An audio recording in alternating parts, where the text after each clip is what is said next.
Merci, mesdames et messieurs, de nous suivre. Nous sommes à la troisième partie de ce numéro. Nous continuons avec le débat avec Ferdinand. Ferdinand, vous développiez un aspect du sujet que nous avons. Oui. Le cumul des postes et toutes les aberrations qui vont avec. Par exemple, l'ANAC et la SAT sont deux services de l'aéroport, mais sont des services avec des missions différentes, mais dont les charges sont assurées par un seul individu. Donc, le matin, il est ici, il écrit à l'autre service, le soir, il est dans notre service, il répond il se répond lui-même. Mais on a vu toutes les anomalies qu'on a relevées ces derniers temps, que certains journaux ont relevées par rapport à Kokoroko et à You. Dans cette histoire, dès qu'on a formé le gouvernement, nous avons demandé qu'on décharge certains de leurs responsabilités antérieures. Maintenant, ils sont devenus ministres. Kokoroko allait dire que quand tu es intelligent... C'est la parabole des talents. Si tu as du talent... Ceux qui en ont déjà vont encore recevoir. On peut confier plusieurs responsabilités. Alors, qu'est-ce qui se passe? Le ministre de l'enseignement supérieur, qui a comme collègue Kokoroko, donc ils sont ensemble au gouvernement, il y écrit en tant que président de l'université pour lui rappeler que la répartition des fonds d'un projet n'a pas été bien faite. Effectivement. Et cette lettre fuite dans la presse. Ça fait quoi? Ça fait désordre. Ça fait désordre. Que le ministre de l'enseignement supérieur... Une question qui peut être réglée lors d'une réunion. Oui, que le ministre de l'enseignement supérieur écrit au président de l'université qui se trouve être son collègue au gouvernement. Donc, on a connu des gens qui ont cumulé des postes ici dans le même département. J'ai joué le vendeur de maïs. Oui, mais bien sûr. Le vendeur de maïs. Merci. Le cas Gadazi, jusqu'à ce qu'on le change ministre. On le change même. On est capable de le ramener encore. Parce que tout dépend de ce à quoi il sert pour le patron. Mais ça veut dire que le ministre écrit au DG des maïs, de lui rendre compte des maïs. Et lui-même, il retourne le soir se répondre. Il se répond, il se rend compte de la gestion des maïs. Mais on a le cas à l'OTR, où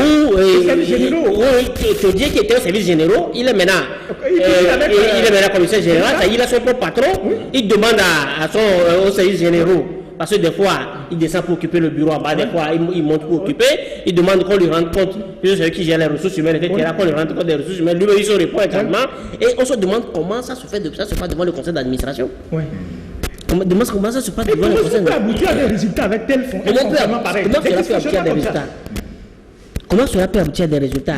C'est comme quelqu'un qui nous a dit accumuler, il a fait près de 20 ans après sa retraite à la tête du secrétaire d'État, la Caisse nationale de sécurité sociale. Il dit que lui-même il veut partir à la retraite, mais on refuse de le laisser partir. Donc les cumuls de postes, c'est aussi ça. Nous avons parlé de l'exemplarité. L'exemplarité et de, comment je le dis, la culture de... l'émulation, il faut créer l'émulation chez les jeunes. Mais ceux qui ont des compétences et qui sont là, on le met en jachère. En quoi est-ce qu'on donne un exemple pour ceux qui sont actuellement sur les bancs de cultiver l'excellence? Et on est étonné que c'est comme il y a un article qui a fait dernièrement, un confrère qui a fait une belle analyse pour demander pourquoi est-ce que les Togolais sont tant candidats à l'immigration. Pourquoi les Togolais sont tant candidats à l'immigration? Parce que on n'a rien à foutre de leur gueule. On nous a montré qu'on n'a pas besoin de compétences. Les compétences, on n'en a pas besoin. Bon, si tu veux faire allégeance et après on te crée des problèmes, comme on en a créé à un ministre qu'on a cité tout à l'heure, on lui crée des problèmes pour le rendre plus redevable au système, mais tant mieux. Sinon, que les compétences, on n'a que foutre. Alors moi, je me demande pourquoi alors on met alors nos enfants à l'école. Si l'État que nous avons ne veut plus de compétences, ne veut plus de mérite, pourquoi nos enfants sont à l'école? Mais il faut fermer les écoles et puis on va fonctionner par cooptation. Mais ok Ferdinand, bon, tu as été un peu du système, ton enfant, et même si c'est pas, comme on a vu, comme on voit au Tchad, où le général président, il n'est pas, quelqu'un dit, c'est un confrère international, il dit qu'il n'est pas capable d'écrire proprement lui-même son nom. Il n'est pas capable de faire 5 phrases tenues en français. Ok, on va rentrer dans ce système là où bon, c'est la parvenance totale, c'est la cooptation, etc. Et puis bon, on verra jusqu'où on ira. Mais est-ce qu'il faut croiser les bras, ce qui a fait qu'on en arrive là? On y est déjà. Oui. Puisque les gouvernants se renouvellent de génération en génération. Ceux qui nous ont gouvernés pendant 38 ans. Ce sont leurs fils qui sont là aujourd'hui. Ce sont leurs fils qui sont là aujourd'hui. Et tout ce qu'on met dans le gouvernement, les gens ne font pas d'analyse, les gens ne font pas, par exemple, ne font pas de recherche ou d'études pour, par exemple, mettre les gens à leur place, qui étaient leurs géniteurs et tout, qu'est-ce qu'ils ont servi, à quoi ils ont servi. Oui, c'est le pedigree, ils sont là au général. Le pedigree. Et donc, quand vous les prenez tous aujourd'hui, leur papa était autour des Yadema. Il y a plein de gens dans le gouvernement, parce qu'on fait souvent une fixation sur Faure Gnassingbé. Mais autour de Faure, il y a une constellation des fils des barons. D'héritiers. Qui sont là. D'héritiers qui sont là. Par exemple, quand vous prenez le ministre de l'Agriculture, son père était ministre, vous prenez Nachaba, vous prenez les Mivédor. Les Mivédor. Ouais, ils sont deux déjà. Ils sont deux déjà. Le frère, la soeur. Et la femme de l'homme, qui est Anadem, je ne sais pas où là, qui gère un fonds là. Donc vous voyez que le cercle est de plus en plus fermé et se rétrécit autour de ces gens-là. Je ne sais pas si vous voyez. Et donc, c'est pour cela que, quand je parle de la mafia, c'est à juste titre. Pourquoi il y a des cumuls? Il y a des cumuls parce qu'on ne veut pas accepter d'autres personnes dans le cercle. Effectivement. Pourquoi, par exemple, quelqu'un comme Lata, qui n'est pas le seul compétent dans le domaine au Togo, peut cumuler depuis des années 2 postes. Parce qu'on ne veut pas libérer l'autre poste pour donner à quelqu'un d'autre. Tant qu'on n'est pas sûr de qui est la personne et que la personne a la compétence pour gérer ce poste-là. Donc on le garde ça.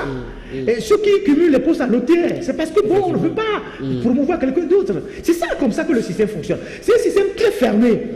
Comme Joël parle de cooptation. Si peut-être tes parents n'ont pas servi le père et que bon, toi tu viens manger ce que ton père a fait en tant que fils, quand tu rentres dedans, si tu viens de nulle part, on te soumet à plusieurs épreuves avant de t'accepter dans le cercle fermé. Et c'est ça qu'ils sont en train de faire. Au bout du compte, ou au bout du bout, un système comme ça fonctionne sans vision. C'est un pilotage à vue. Il n'y a pas de planification. L'essentiel, c'est de ramasser le plus longtemps possible l'argent, de piller. Et à la fin, vous avez un pays qui est totalement délabré comme le nôtre. Et donc, ça doit nous amener tous à prendre conscience des réalités. Et quand on le dit, on riait tout à l'heure, mais ça ne fait pas seulement rire. Ça fait très mal. Ça fait très mal que trop mal. Quand vous sortez du boulot pour rejoindre votre maison, il faut faire la gymnastique pour arriver chez vous. Et que le soir, quand vous voulez même sortir, aller saluer peut-être un frère, vous n'avez pas le moyen de sortir parce qu'en sortant, vous avez peur que s'il pleut, vous revenez en nageant. Totalement mouillé. Et donc, voilà dans quelles circonstances on est. Et quand on voit tout ça, et on voit que les gens n'ont même pas de conscience. Ceux qui sont dans le pouvoir, ils ont une conscience morte. Ils ont une conscience morte. Tout ce qui les intéresse, c'est d'investir dans les domaines qui leur permettent de conserver le pouvoir le plus longtemps possible. L'armée. Même si les militaires, leurs conditions, peut-être on en reparlera dans une autre émission, les militaires même vivent dans des casernes qui sont comme des porcheries. Effectivement. Mais on débloque 1 milliard d'euros, par exemple, pour acheter des armes. On ne dit pas, par exemple, qu'on veut construire des casernes modernes, faire des logements, comme on le fait au Ghana, au Bénin, tout ça. Construire des commissariats modernes, des gendarmeries modernes, où les gens travaillent dans des conditions vraiment optimales. Non. Les gens, tu sais, en 85, 86, tout ça, on allait au marché d'Agido Gomé, avec nos mamans, vendre tout ça là. Le camp et le marché étaient contigus. Là où il y a aujourd'hui la station Total, les petites banques, les maisons là, et l'infirmerie ou bien le CMS d'Agido Gomé là, c'était le marché en fait.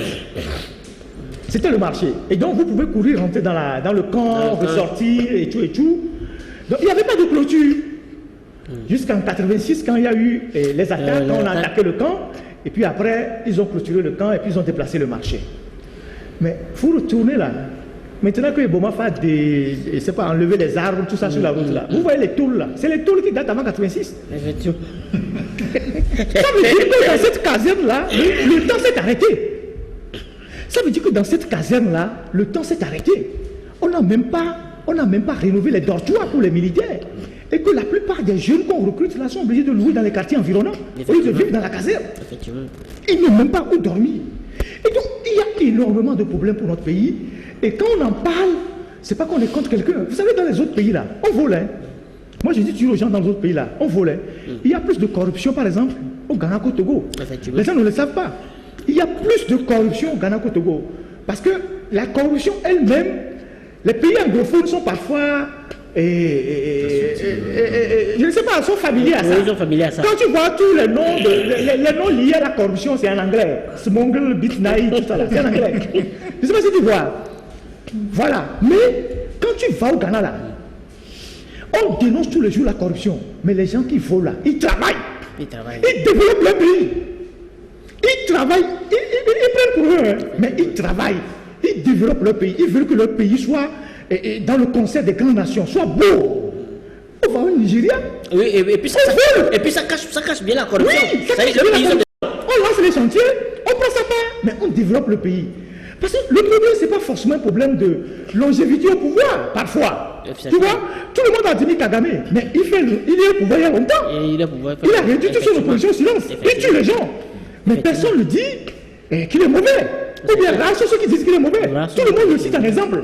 Parce qu'il a transformé son pays, il a développé son pays. Il a fait du Rwanda aujourd'hui un pays dans le Conseil des Nations. Il allait chercher les ressources qu'il faut pour développer son pays. Pourquoi nous, là où on fout là, ce qui nous amène l'argent là. Kagame n'a pas de fixation sur les clans, sur les petits clans. Là où on travaille, là où on vole, on est incapable de l'arranger, de le développer. Et on foule, et quand ça ne nous suffit pas, on amène les étrangers de venir nous aider à voler. Et on tue nos frères. C'est pour ça que je dis, les gens dirigent ce pays comme s'ils sont des étrangers. C'est comme quand la France a occupé, quand l'Allemagne a occupé la France.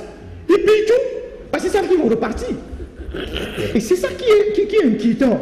Qui est inquiétant pour les générations futures. Ferdinand, ça amène à poser la question même de l'esprit de ceux-là, parce que même les colons, ils avaient développé quand même la colonie. Ils n'ont pas fait ça. Parce qu'ils savent qu'ils tirent des richesses. On n'a pas fait ça. Même les colons n'ont pas été aussi vils, aussi méchants. Aussi loin. Mais vous voyez, vous allez par exemple, on parlait tantôt du boom phosphatique. Près d'1,5 million de tonnes l'année dernière, en 2020. Que vous avez fait. Mais vous allez accueillir l'hôpital, le portail du dispensaire. D'ailleurs, c'est le dispensaire d'ailleurs. Ils n'ont pas un dispensaire. Le portail du dispensaire, il faut que tu le soulèves, tu le déplaces. Quand tu rentres, tu le remets. Mais là où les gens sont sortis milliardaires. Enfin, une gestion opaque. Oui. C'est-à-dire qu'à un moment donné, il y en a qui sont arrivés, ils ont arrêté le temps. Ah ouais. Ils ont arrêté le temps. Dans la filouterie. Dans la filouterie totale. Le Trical Club, d'abord, on l'a enterré d'abord. On est allé montrer un projet pour créer Palm Beach. Le Palm Beach, aujourd'hui, c'est les crapauds qui sont dans la piscine. Tu vas à Hauteuil, c'est pareil. Le sujet littoral, c'est-à-dire qu'il n'y a même plus de climatisation. Tu te demandes pourquoi les gens prennent tant du mal à détruire. C'est-à-dire que tu voles et puis tu craches dans l'assiette où tu as volé. Tu voles et puis tu craches dedans. Ou carrément, quand tu viens, je vais utiliser tes mots, c'est-à-dire quand tu viens, tu prends ton bol de gali et puis tu jettes le sable dans le reste pour que personne ne vienne. Oubliez que même tes rejetons pourraient revenir là. À un moment donné, il faut se poser des questions sur l'esprit pour qu'on se fasse une catharsis, qu'on se fasse une psychanalyse pour se restaurer. Ou alors, il faudra contraindre ces gens-là à aller faire de la psychanalyse. On parle du cas de Kagame. Les Kagame, hier, le clan Kagame n'était pas au pouvoir. Ils étaient les plus persécutés. Contrairement à l'exil. Aujourd'hui, les autres sont dehors. Pourtant, il associe même ceux qui les ont pourfendus hier parce qu'il s'est rendu compte que la grandeur d'esprit, c'est-à-dire que c'est le boulevard vers la liberté. La grandeur d'esprit, c'est-à-dire quand tu es dans l'envie ou là, tu ne sauras jamais, tu ne sauras. Comment est-ce que ça, là où tu voles, tu le détruis, tu le salis. À un moment donné, comme Ferdinand dit, c'est de la sorcellerie. Non, c'est de la sorcellerie parce que tu nuis même jusque dans ta famille. Et quand tu le fais comme ça, tu nuis même jusque dans ta famille. Et quand on parle de famille, ça d'abord c'est à l'étape, c'est à l'échelle large, mais à l'échelle plus réduite, c'est-à-dire que même tes rejetons, tu vas commencer par leur nuire. Mais on a connu des gens dans ce pays, malgré tous les avantages que Yadema leur a donnés, mais après, aussitôt que Yadema est décédé, après c'est le néant. Oui, c'est le néant, à tout point de vue. Et quand vous parlez aujourd'hui Ferdinand parlait des héritiers qui ont pris les postes de leurs parents, là. Et ça, c'est ce que nous voyons. Maintenant, dans les structures, il y a des noms qui ne sont pas visibles. Ouais. Mais le problème, c'est quoi? Ils n'arrivent pas à sortir de la tête de l'eau parce que leurs parents passaient le temps à nuire au peuple et ils n'ont pas eu le temps de les construire. On n'a pas eu le temps de leur doter des éléments nécessaires pour émerger, pour pouvoir prendre la place qu'ils ont léguée. Et bien ça veut dire quoi? Ça veut dire que ça, c'est la première génération, la seconde génération, ça sera néant. Ça sera néant, ça veut dire que tu as vécu inutilement.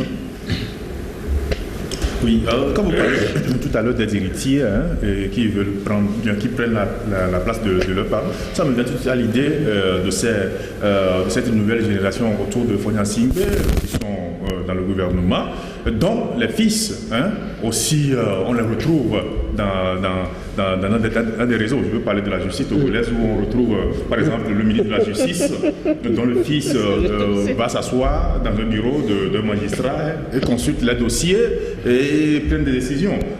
Ferdinand, c'est vous qui avez lancé ce débat là la dernière fois avec les dossiers que vous avez publiés. Oui. Que se passe-t-il avec le démarchage à la justice? Il faut déjà savoir que notre justice est malade. On en parle tout le temps, c'est un grand corps malade.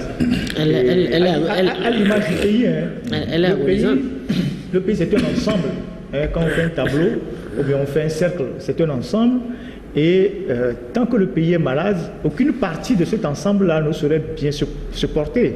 Et donc la maladie contamine tous les secteurs du pays. Et donc la justice n'est pas à l'abri de tous les problèmes qu'on vient de soulever. Elle est d'ailleurs l'un des secteurs qu'on instrumentalise le plus pour détruire les gens, pour envoyer certains en prison, pour contraindre d'autres en exil, pour détruire les affaires des gens.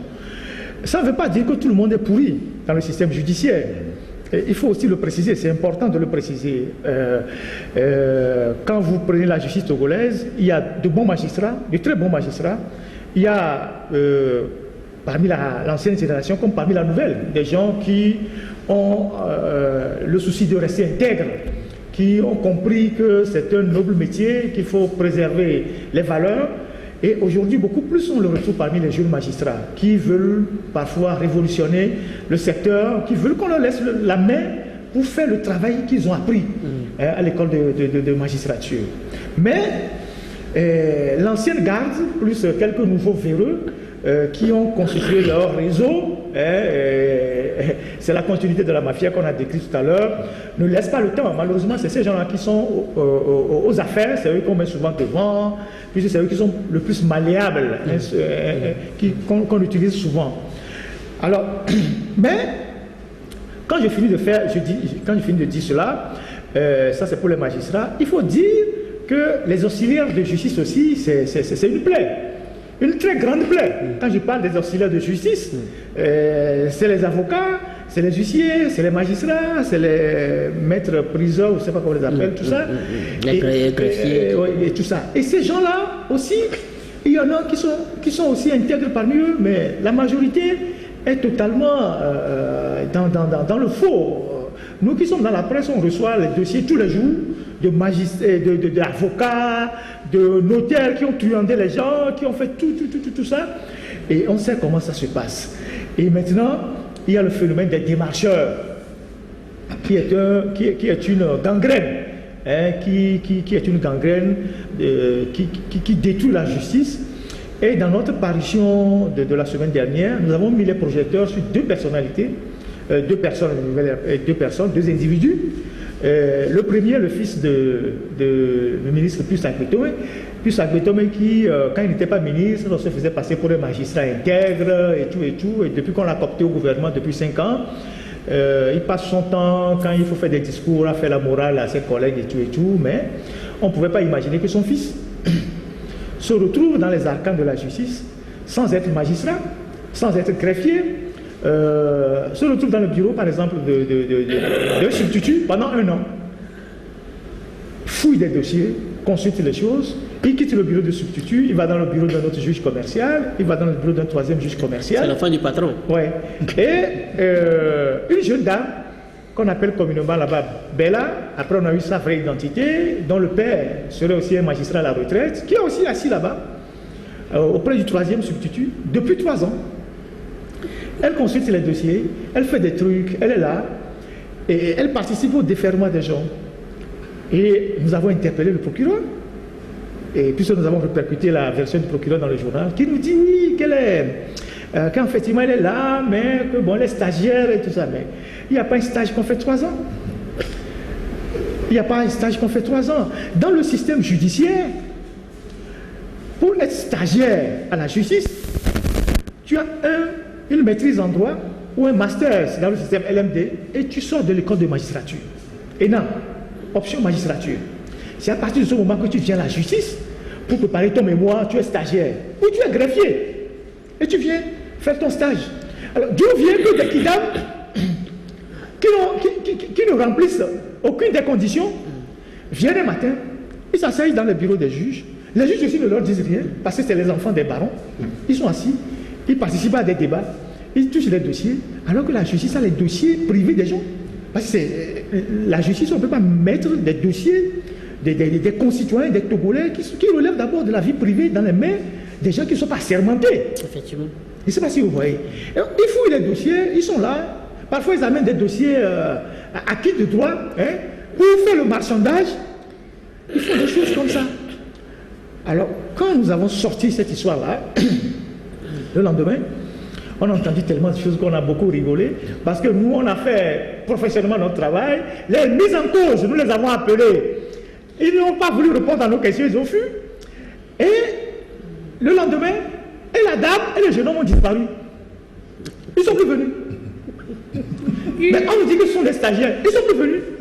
Ils ont abandonné le stage. Et c'est là où les langues ont commencé par se délier. C'est comme on a enlevé un poids sur les gens. Oh. Les gens commençaient pas à parler. Les gens disent, mais on ne savait pas qu'un jour vous allez toucher cette affaire-là. Parce que les enfants là devenaient même un poids qui étouffait les juges. Donc le petit là, qui a fait écrire des conneries sur les réseaux sociaux, que non, que il est parti faire un stage, que la machine, que des maris. Tu as agi comme un délinquant au tribunal, on te dénonce, tu dis non, que c'est des journalistes politiques qui veulent contrer un système. Tu vois? Et donc, il y a des gens qui nous ont dit, mais ce garçon, il vient au tribunal avec sa voiture, il vient garer au parking des juges. Les agents pénitentiaires, là, les forces de l'ordre qui sont là-bas, qui font la sécurité du tribunal, ils viennent lui taper le garde à vous, il prend son sac. Il ne va pas refuser quand même. Il prend son sac pour aller dans son bureau. Pour aller dans son bureau. Voilà comment fonctionne notre justice, le phénomène des démarcheurs. C'est comme demain, parce que mon père est ministre des Armées. Sans avoir fait aucune formation militaire, sans avoir été quoi que ce soit, je me lève le matin, je vais à l'état-major, je m'assois dans le bureau d'un officier et je commence par consulter des dossiers. On me montre les rapports. C'est dans quelle république on envoie ça? On n'a rien contre les enfants des barons. Si les enfants de barons ou des enfants des gens comme ça veulent faire carrière dans ces genres de domaines-là, qu'ils suivent la procédure et le chemin. Il y a des juges qui ont des enfants qui sont juges. Le juge Gamato qui est à la retraite, son fils est juge. Petelibi a un fils juge. Oh, oui. Personne n'a jamais crié. Il y en a plein. Il y en a plein avec qui on a fréquenté. Oui, personne n'a jamais crié au scandale. Mais que votre fils n'est ni juge, n'a pas été à l'école de magistrature, il n'est rien dans le système judiciaire. Il se lève le matin, il prend son sac. Il va s'asseoir dans le bureau d'un juge. Et le juge n'a pas le courage de l'expulser. Il consulte les dossiers. Parce que son père est ministre. Voilà les avatars, voilà les anomalies de la justice togolaise. C'est pour cela qu'en traitant ce dossier, on a interpellé le Conseil supérieur de la magistrature. Parce qu'avant que la première autorité ne réagisse, les magistrats ont des syndicats. Le parquet est patron, le tribunal est patron. D'où vient que des individus qui ne sont pas connus de leur personnel puissent s'introduire dans le bureau des juges, consultent des dossiers sans que le patron de la boîte ne le sache, ou bien le sache et se taise. Voilà comment les choses se passent. Et vous savez très bien que chaque juge là, au tribunal, a son démarcheur. Effectivement. Chaque juge a son démarcheur. En tout cas, les juges qui ne font pas bien les choses, chacun a son démarcheur. Et quand les langues ont commencé par se délier, qu'est-ce qu'on apprend? On apprend qu'il y a même des juges qui ont érigé des tribunaux à la maison, qui ont aménagé des salles à leur domicile. Nous ne voulons pas donner de nom, mais c'est les gens. Les gens commençaient par parler. Et ils tranchent les affaires à la maison avec les justiciables, ils prennent leur part et ils viennent donner le verdict. Ils viennent donner le verdict au tribunal. Vous voyez le niveau de délitement du pays? Oui, c'est le gang. Le juge, il a érigé une salle à la maison chez lui, comme s'il était un avocat. Vous venez chez lui, il discute avec vous, vous lui donnez sa part, et il vient seulement au tribunal, il donne la décision. Il y a un démarcheur qui est dit un avocat, qui est un professionnel. Quand maître Miami réglé parce que l'avocat avait tout, c'est-à-dire avec tous les éléments de droit à sa disposition pour gagner le procès. Le juge a donné la sentence, l'avocat, il a fait, c'est-à-dire qu'il n'en revenait pas. Et le démarcheur vient le narguer. Le démarcheur lui dit, oh, Miami, l'avocat s'est senti humilié. Tu comprends? Qu'avec toute la formation que lui a fait, le stage, tout ça pour devenir avocat, et qui est démarcheur, vient lui dire dans les couloirs de la justice qu'ils ont réglé ça à la maison de plus. Que même il peut aller devant la Cour suprême. Il peut aller partout, qu'ils ont réglé ça, que c'est le même résultat qu'on va donner. Alors, si vous voulez, vous dites que vous faites des réformes, vous êtes salué par le Doing Business, vous êtes salué par le MCC, et que des partenaires ont injecté des milliards dans la modernisation de la justice, et vous avez des comportements comme ça. Vous avez des comportements comme ça, où les juges sont devenus des hommes d'affaires. Les juges au Togo, en tout cas certains, sont devenus des propriétaires terriens. Sur l'ensemble du territoire. Ils ont des états partout. Parce qu'ils ont tranché un litige. Ils sont devenus des propriétaires, mais de grands propriétaires. Oui, on les a récompensés en nature. En nature. Liberté a fait une caricature où il y avait deux protagonistes devant le juge. L'un dit je te donne 2 lots, l'autre dit je te donne 5 hectares. Le juge dit bon, lui l'autre l'a gagné. C'est la liberté, le journal Liberté. Et c'est ça même, c'est ça la symbolique de ce qui se passe dans notre pays. Et donc, quand vous avez une société qui est en train de s'effondrer, et que la justice devait être normalement le dernier rempart pour les citoyens, et que la justice en devient maintenant la plaie même de la société, c'est qu'il y a un problème. Donc, je me résume, nous avons une justice avec tous ces problèmes, les magistrats, les tribunaux, tout ça. Les gens parfois n'ont pas de moyens, ça il faut aussi l'évoquer. Les tribunaux n'ont pas les moyens. C'est avec l'argent des partenaires de l'Union européenne qu'on a construit quelques tribunaux. Ils n'ont pas de moyens, mais les juges se débrouillent. Mais on a amélioré un peu leur salaire, leurs conditions, tout ça. On a voté un statut particulier, je pense, les magistrats. Mais après, la corporation est dominée par les affairistes. Il y a les gens intègres, mais la corporation est prise en otage par les affairistes. Et ce sont ces affairistes magistrats-là que le pouvoir politique utilise quand il faut envoyer X en prison, il faut envoyer Y en prison. Quand il faut envoyer un opposant en prison, ben il faut ficeler un mauvais coup. C'est eux qu'on utilise. Et comment est-ce que vous pouvez comprendre que depuis 5 ans, 6 ans ou 7 ans, ou voire même plus, on n'a plus fait d'affectation? Les mêmes juges sont là depuis. Le procureur est là depuis bientôt 8 ans ou 10 ans. Ça veut dire qu'ils ont eu le temps de développer des pratiques et mafieuses, des tentacules partout. Ils n'ont pas encore fini de sucer leur réseau. Oui, c'est ça, c'est ça. C'est ça l'image de la justice togolaise et ça fait vraiment très mal. Ça fait mal pour le monde des affaires, ça fait mal pour les citoyens, ça fait mal pour tout le monde. Et quand vous voyez les gens qui vont au tribunal, ils ne gagnent pas les procès parce qu'ils ont raison, ils gagnent les procès parce qu'ils ont l'argent. Et ça, face à ce système, ne nous dites pas que c'est demain que sera le soir des verdicts populaires. Parce que les gens vont se régler. C'est-à-dire, vous voyez, l'exécutif, on vient de parler de pouvoir exécutif, qui est devenu presque une gang qui est là.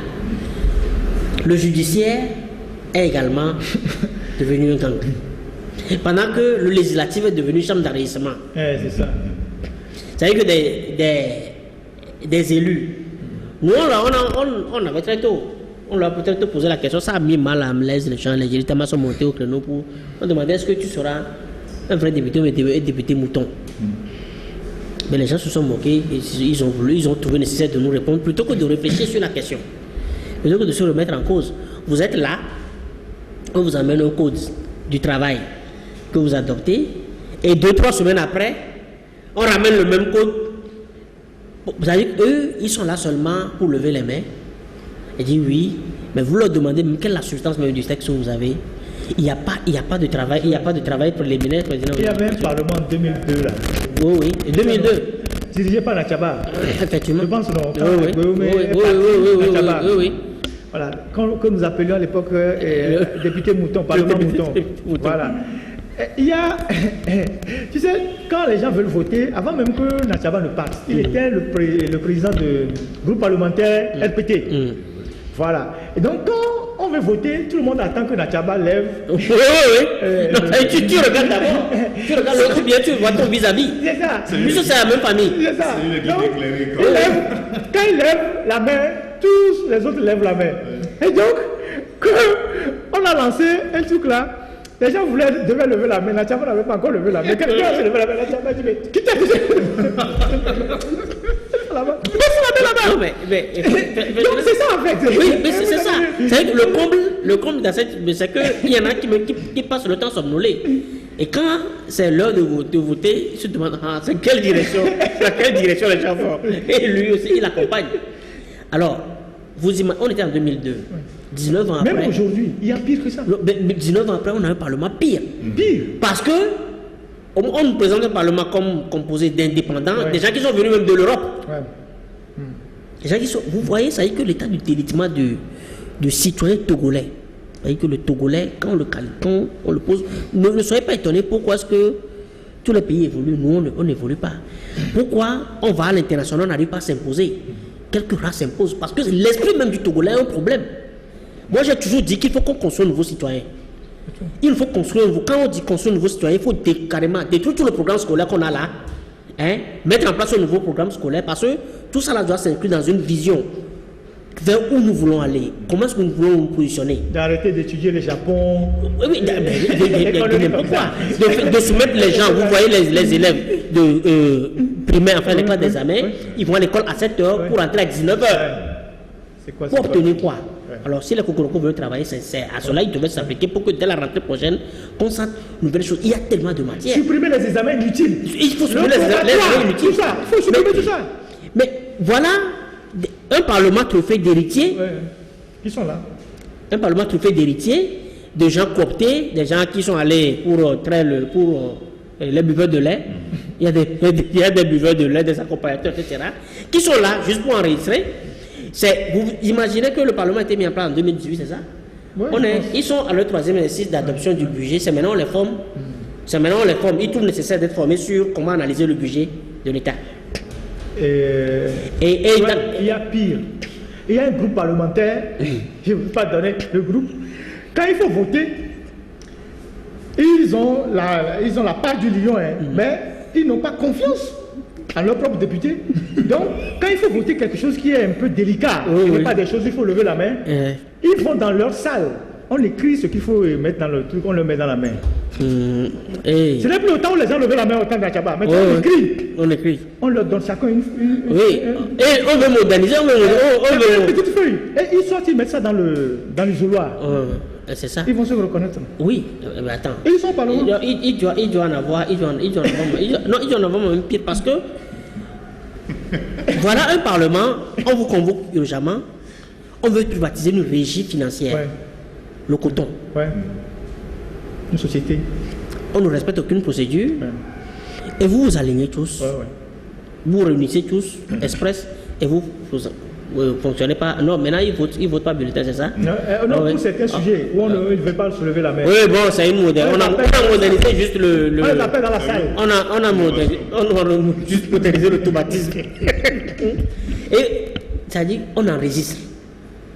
Ça, c'est des députés. Quand on dit vous êtes des députés nommés, les gens se plaignent. Le Parlement qui représente le peuple, on appelle un député l'élu du peuple. Ça veut dire qu'il porte la voix du peuple. Voilà ce à quoi... On augmente les produits carburants, on ne vous dit rien. Oui, attends. Voilà ce à quoi vous êtes réduits. Quand le ministre passe sur le dossier carburant, ils ne sont même pas foutus de lui poser des questions de fond. Des questions tangibles, ne serait-ce que recopier ce que les journalistes soulèvent comme préoccupation. Ne serait-ce que ramener ça. Mais puisque tu es redevable, sur les 500 milliards, on ne pose aucune question, on augmente le carburant, on ne pose aucune question, et ils sont là, et voilà, c'est eux qui se parlent dans les villes, on dit, il a des bons de carburant, il a un attaché, il a des gardes du corps, etc. L'exécutif est devenu un gang, le judiciaire, on vient de le décrire, de montrer tout ce qu'il est. Le législatif aussi, Ça veut dire quoi? Comme le président le dit, Les contre-pouvoirs. les contre-pouvoirs, nous sommes dans Opposition, un état société civile, de tout ça. délitement total. Nous sommes dans un état, c'est-à-dire que le bon sens, les valeurs ont carrément périclité. Déserté. Et le Togo, c'est comme une épave qui est là, qui est sur la... qui suit la direction Qui du flotte vent. sur l'eau, et Les vagues l'entraînent vers où on va. On ne dit rien. Pourtant, il y a des gens, il y a des esprits censés, des esprits nourris. Par exemple, au tribunal, Ouais. c'est pas à Ferdinand de soulever cette question. Aujourd'hui, on a des réseaux sociaux. On a plusieurs canaux pour ne serait-ce que jouer à notre rôle de veille citoyenne. La veille citoyenne est à néant au Togo. Comme Ferdinand, les gens se plaignent dans leur chambre, ils se plaignent dans leur corps. Et ils sortent, ils sourient. Ils se plaignent. Ils sont on me parlait d'une société, d'une régie financière où le personnel est aujourd'hui très remonté contre le patron. Mais quand le délégué dit, ben, associez-vous à moi, on va aller voir le patron, ils refusent. Ils refusent, c'est leur carrière qui est en jeu. Ils ne disent rien, mais moi je suis, ça dit que c'est tellement étonnant. Je sais pas si je t'ai dit ça, il y a des gens qui viennent ici, à la rédaction ici, les sociétés zone franche, ils sont 500, ceci, leurs droits sont bafoués. Des gens qui travaillent chez des Libanais qui viennent ici nous dire oui, chaque année il y a quelqu'un qui meurt dans la boîte, ils soupçonnent des pratiques, je sais pas, occultes, etc. Occultes et tout ça. Et on dit mais bon, on est des journalistes, on n'est pas des charlatans, on n'a pas de preuves, nous on ne publie que des choses qui sont scientifiquement démontrables. Si vous dites que le patron de la boîte tue les gens mystiquement, on ne peut pas prouver ça devant un tribunal si on nous convoque. Bon, mais maintenant, vous là, autant bien les gens de la zone franche qui avaient des problèmes, on veut les renvoyer, et les autres, mais faites quelque chose. Faites quelque chose. Nous, on va vous accompagner. Et vous savez ce qu'il dit? Il dit non, que il y a mon les vont là, n'y a le dormir. Mais, bon, bon, qu'est-ce que moi j'ai à foutre de vos histoires?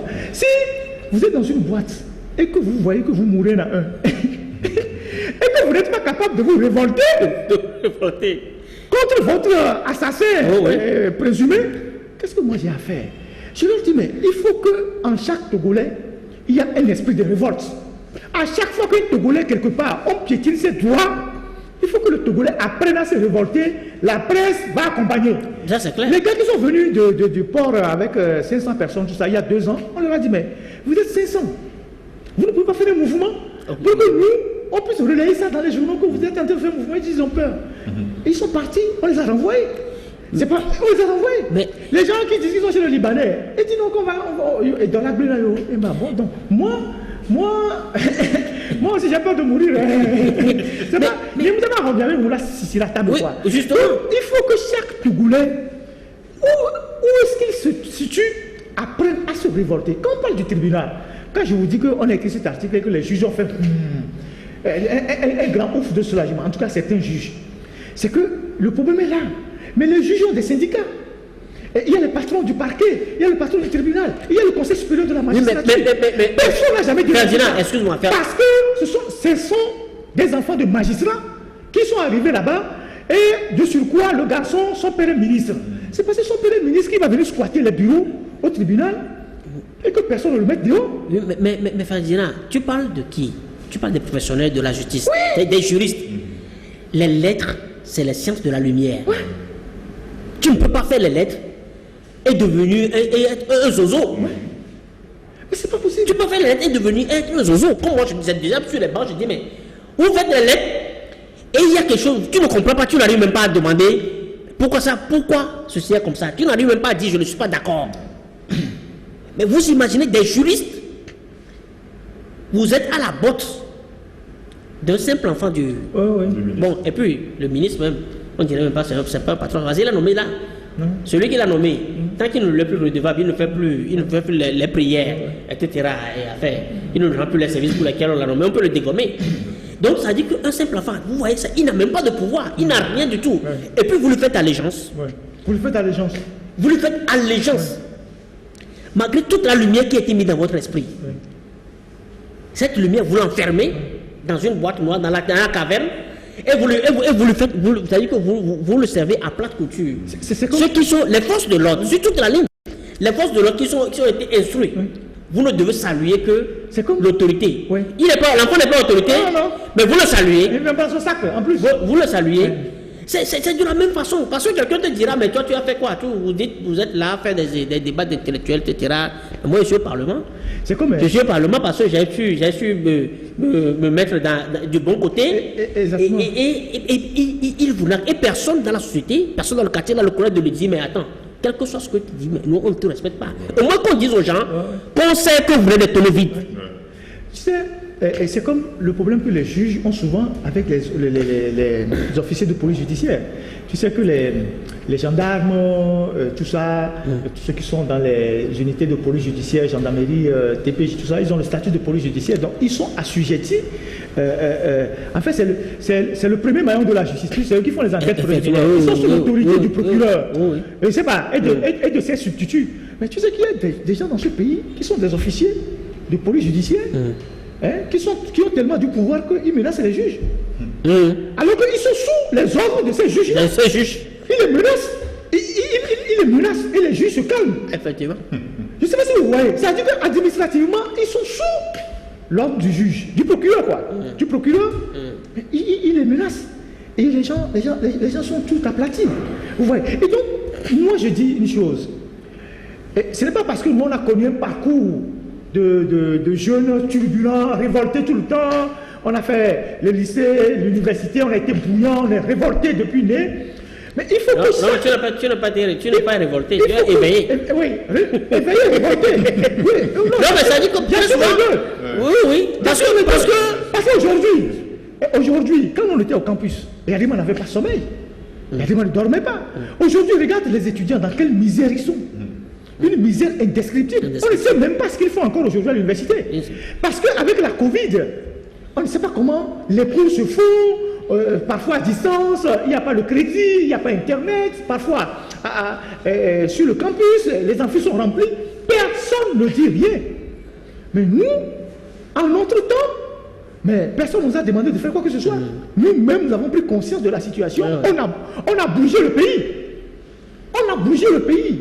Donc aujourd'hui, tu vois, les étudiants maintenant ils vont appeler grand frère, est-ce que tu peux m'aider, est-ce que tu peux faire ceci? Alors que quand on est étudiant déjà, c'est qu'on a une idée de comment son pays est géré, les ressources dont dispose son pays, pourquoi on ne nous donne pas les bourses, pourquoi on ne nous accorde pas les bourses alors qu'on devrait nous accorder plus.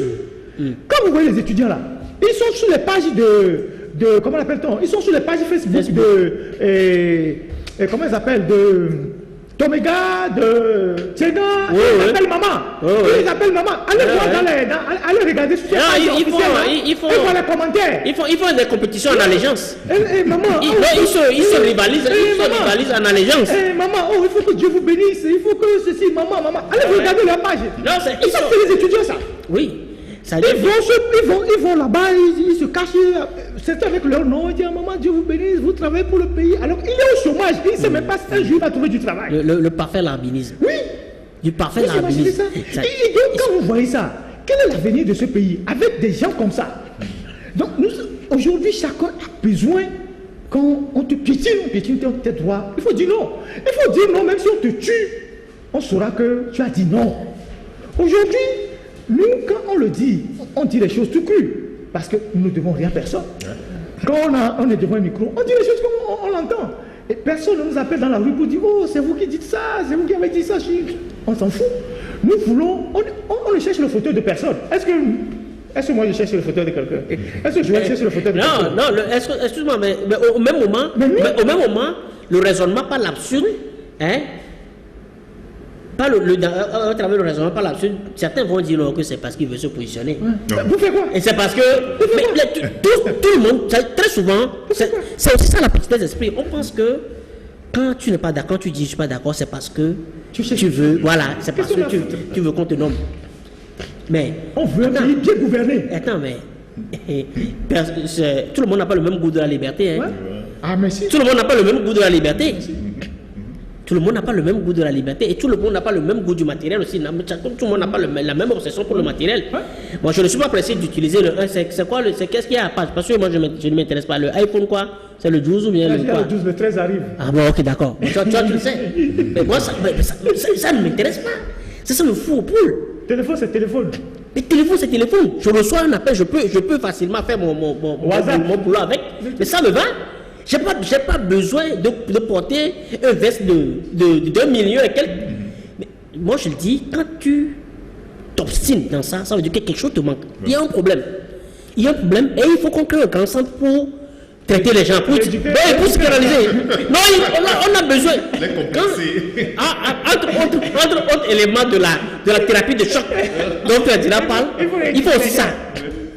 Il faut libérer les gens, il faut amener les gens sur libérer l'esprit à vivre le plus simplement possible.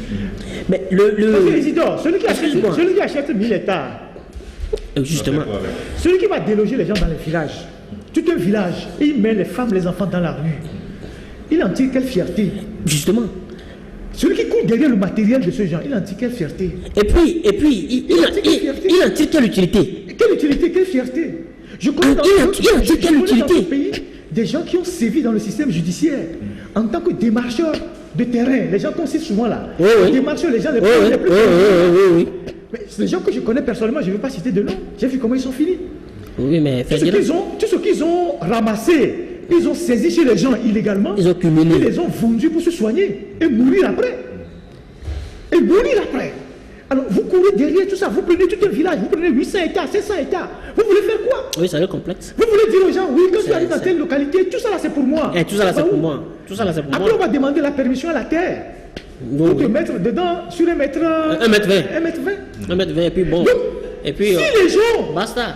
Si les gens prennent conscience que notre existence sur cette terre est aussi bref, et que nous n'avons jamais rien de garanti, et que tout peut arriver du jour au lendemain, et que nous avons juste besoin du minimum pour assurer une sécurité à nous-mêmes, à nos enfants, et qu'on n'a pas besoin d'accumuler des trucs et rendre les autres misérables, le monde évoluerait mieux.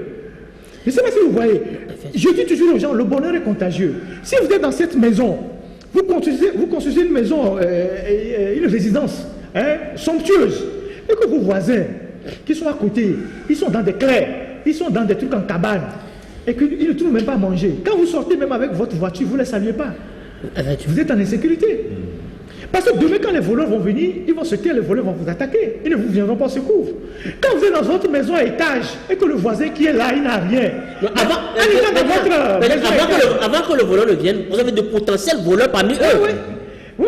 Et même si ce sont des gens honnêtes qui ne volent pas, mais quand vous êtes attaqués, ils ne diront rien. Mais quand vous êtes dans votre maison à étage et que vous voyez les autres dans leur toilette tout nus, parce que leur toilette n'est pas couverte, et vous vous réjouissez qu'ils sont des pauvres.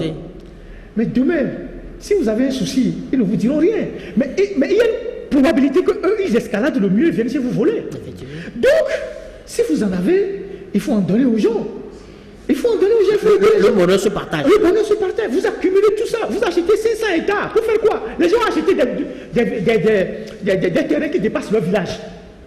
Qui dépassent d'où ils viennent. Et il faut quoi avec ça?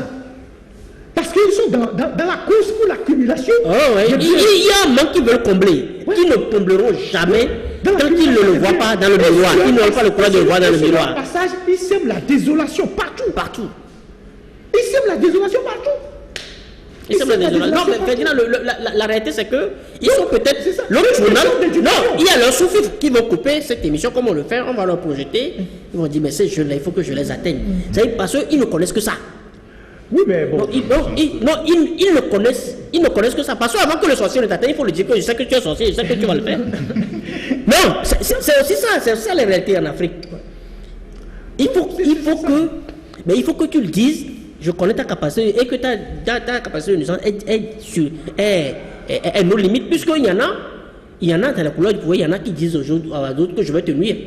Non, ils le disent tout le temps. Ils disent que je vais te nuire et tu ne vas rien faire. Et lui, son utilité sur terre, le souffle que Dieu lui a donné, c'est pour nuire. Nous sommes en insécurité tout le temps. 24 heures sur 24. Le souffle que Dieu lui a donné, le bien que lui fait là, même quand il va devant son Dieu pour prier, dit oui, voilà les résultats de ma nuisance. J'ai été excellent. J'ai été excellent en lui disant j'ai détruit tel jeune, j'ai détruit l'autre, juste parce qu'il m'a dit non, il a voulu me sauver. Moi, je ne veux pas être sauvé, bon, je l'ai nuit. C'est-à-dire qu'ils se mettent à genoux pour prier, c'est ça qu'ils demandent. Mais est-ce que vous voyez, en fait, dans d'autres pays, il y a des gens aussi qui nuisent. Mais pas de façon si pernicieuse, de façon si cynique, comme on le fait au Togo. Mais comment est-ce que, entre nous, pendant que les denrées sont au plus cher, vous augmentez le prix du carburant, vous augmentez le prix du transport. Ouais. Mais qui a été l'éminence grise de cette idée-là? Et il n'y a personne qui a eu le courage de le dire, non mais attends. Mais quand nous fouillons, je peux être de Djarpanga, mais je peux avoir des liens à Gledji. À Baroubé. À Baroubé. Oui, merci. Merci de maman. Merci de maman. Tu vas faire le mot. Ça veut dire que je peux être de l'extrême, mais avoir des liens ici. Et peut-être quand tu fouilles, même très souvent, il y a des noms, des patronymes de ceux qui se retrouvent au nord. Ouais. Des patronymes. À un moment donné, au-delà de ça, mais il faut voir l'humain. Je ne sais pas pourquoi on prend plaisir à ce que l'autre souffre, l'autre râle, et nous, ça ne nous fait rien. À un moment donné, c'est de la démence, mais est-il que pour les autres, il faut quand même que les gens sachent qu'il y a deux types de morts. Soit tu meurs digne, tu meurs bêtement. Ou tu meurs bêtement. Et tu meurs digne ou tu meurs bêtement. Et il faut qu'on oublie que réclamer ses droits ne veut pas signifier, ne veut pas dire que tu vas mourir. Aucunement. Quand tu réclames tes droits, tu ne fais qu'apporter de la lumière dans la société. C'est-à-dire que tu veux que les choses soient mieux gérées pour que, ensemble, quand vous souriez là, quand on se dit bonjour, ce sourire là, que ça vienne du cœur. Et que ce sourire soit accompagné d'actes. C'est pas on va se sourire et puis. C'est-à-dire que le cœur est plein à 95% de rancœur, mais bon, on m'a fait 5% de sourire sur les lèvres. Je vais laisser faire dire. Oui. Oui, voilà, nous sommes presque arrivés à la fin de cette émission. Je vais vous demander, messieurs, Joël, comment vous faites? Le mot de fin, c'est que nous appelons à la construction de nouveaux citoyens. Et je crois que pour notre modeste personne, pour la modeste contribution que nous pouvons faire, ce sont des outils que nous laissons. Et que si quelqu'un veut l'utiliser, on peut l'utiliser à bon escient et tirer le bien de cela. Parce que cette vilaine habitude que nous avons de trouver toujours que la critique, elle est nocive, c'est-à-dire qu'elle est contre moi, elle est très vilaine. Vous voyez les Blancs, par exemple. Vous allez voir que le Blanc, même l'abolition de l'esclavage, c'est parce que le Blanc est ouvert et sensible aux critiques. Le Blanc ouvert, c'est-à-dire à l'adversité mentale, c'est-à-dire que quand tu as la divergence d'opinion, qu'à un moment donné, c'est un Blanc qui s'est levé qui a demandé l'abolition de l'esclavage. Est-ce que les Noirs ont pu le faire? Aucunement. C'est un Blanc qui a obtenu l'abolition de l'esclavage. Alors, même quand tu n'aimes pas, il faut qu'on sache copier des bonnes choses de chez eux. Il faut qu'on sache copier ce qui fait avancer, ce qui fait évoluer. Mais les Asiatiques ont évolué aujourd'hui parce que ils ont copié une bonne partie. Ils avaient leur culture, mais ils ont copié une bonne partie des Européens. Ils continuent d'ailleurs. Donc, il faut qu'on sache copier le bien de chez son prochain. Plutôt que de rester sur le terrain, s'arc-bouter sur l'envie, la haine, la volonté de nuire, etc. Il faut qu'on sache copier des bonnes choses.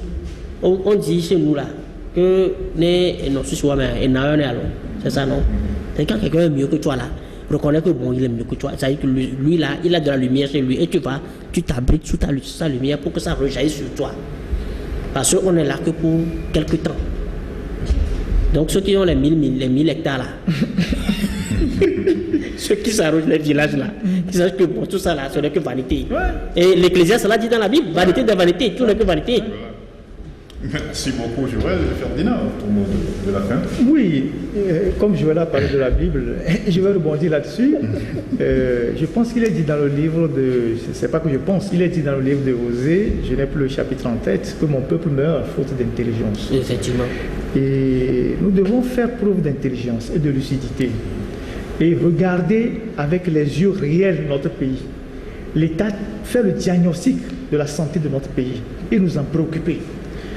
Si vous ramenez notre pays dans une cellule familiale et que vous avez un père qui est malade, vous le faites ausculter par un médecin et vous voyez comment sa maladie évolue et vous décidez comment le soigner. Nous sommes dans une situation pareille. Il ne s'agit pas de dire que moi ça ne me regarde pas. Tu parles haut, tu ne parles pas haut, tu es dedans. Tu es dedans. Tu fais politique haut, tu ne fais pas politique haut, tu es dedans. Je ne peux pas vous dire le nombre de projets que les gens ont menés de la diaspora et on a torpillé ça dans ce pays. Mais ces gens-là ne faisaient pas de la politique. C'était des projets où ils avaient besoin parfois des autorisations, parfois de certaines choses. Ils se sont retrouvés dans des labyrinthes administratifs avec des obstacles. Le projet a été abandonné, ils sont repartis, où on les a escroqués. Donc ça n'a rien à voir avec la politique. Tout ce que nous souhaitons, c'est que notre pays soit bien géré, les énergies soient libérées, que les Togolais se sentent chez eux. Et quand les Togolais veulent faire quelque chose chez eux, qu'ils sentent que le territoire est là, leur appartient et que les conditions sont là. Et qu'il n'y ait pas des gens pour les détruire. Je ne sais pas si vous voyez. C'est ça que nous prenons. Ce n'est pas forcément être contre quelqu'un, non. Mais parce que quand il y a du bien, le bien est pour tout le monde. Vous savez, il y a des gens qui ont des projets qui amènent de l'eau pour tout un village. Mais quand ils commencent pas à amener ce projet-là, d'autres étaient contre eux. Ils veulent savoir qui est derrière, qui a fait ci, qui a fait ça. Mais quand l'eau arrive, tout le monde est content. S'ils avaient réussi à le détruire, il n'y aurait pas de l'eau pour le village. Il y a des gens qui ramènent de l'électricité pour leur localité. Donc, il y a ceux qui existent et qui n'ont jamais changé de mentalité. C'est les sorciers du village. C'est que le sorcier du village, quand on veut amener la lumière, il est le premier à s'opposer. Parce que la nuit, il ne pourra pas sortir. Quand on veut amener le courant, il dit non. Quand on veut faire une route pour traverser le village, il dit non. Non. Lui, il a son balai. Oui, lui, il prend les airs chaque nuit. Donc, il faut qu'on se débarrasse de cette mentalité-là. Parce que ces personnes que je viens de décrire symboliquement, c'est eux qui se retrouvent au cœur du système aujourd'hui. C'est eux qui prennent les décisions.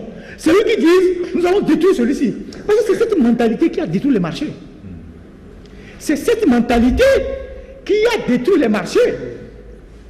C'est cette mentalité qui nous amène à nous réjouir quand nos frères tombent en faillite dans leurs entreprises. Pendant que nous amenons les Libanais, nous n'avons rien contre les Libanais, excusez-moi, pendant que nous amenons les Indiens, pendant que nous amenons les Strauss-Kahn, tous ces gens-là. Je ne sais pas si vous voyez. Pendant que nous faisons appel aux Israéliens, aux Chinois pour venir prendre nos terres, pour soi-disant qu'ils sont des investisseurs, alors que nous avons des compétences ici plus que ces gens-là. Mais nous préférons les tuer, les anéantir, pour livrer notre pays aux étrangers.